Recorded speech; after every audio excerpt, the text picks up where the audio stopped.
Iba natin mga kapwa mananampalataya sa ibang mga lugar. Kaya, let's praise the Lord! Amen! Hallelujah! Kaya,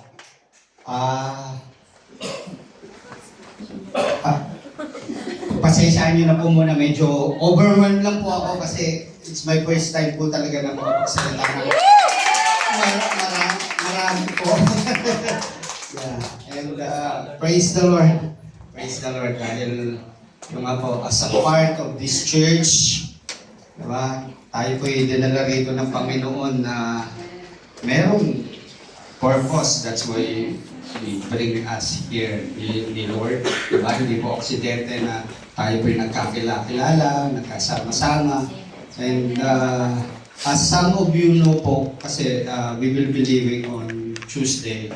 And since I was given po talaga ng opportunity na makapagsalita ngayon, and it's really a privilege po talaga na makapag-share ng word ni God eh. Kasi as to anyone na tatayo sa harapan, you are always the first one who receive that word. And as a vessel to give it, also to share it with our fellow believer, it's a blessing po talaga. And yun po, mahirap po kasi talagang tumayo sa harapan and facing your fear. Fear of nahihiya ka, yung parang kinakabahan ka, right? And as we all know, the Lord is our strength. Amen. Our God is greater. Yeah.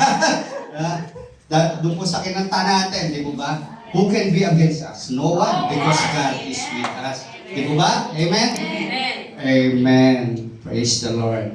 And before anything else po, let's pray. Amen. Let's bow our heads and let's pray.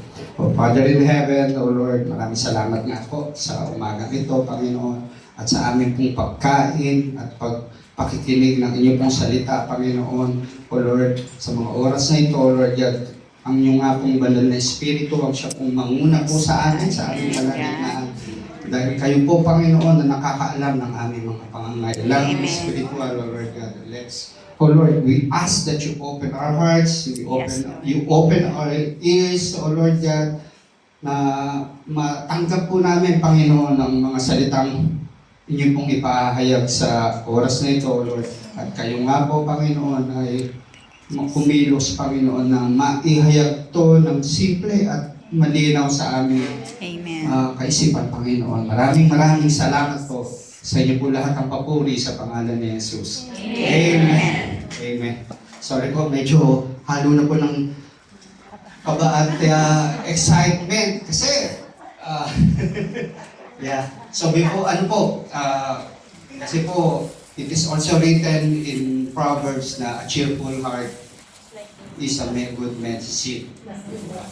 Right? So, umpisahan ko po muna sa, just to, it also helps me to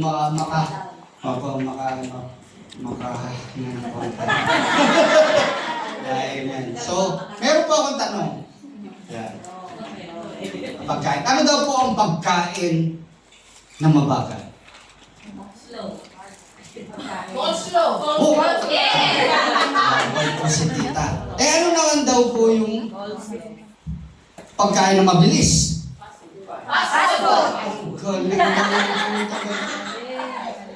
Ano naman po yung pagkain na mas mabilis? Sopas. Oh.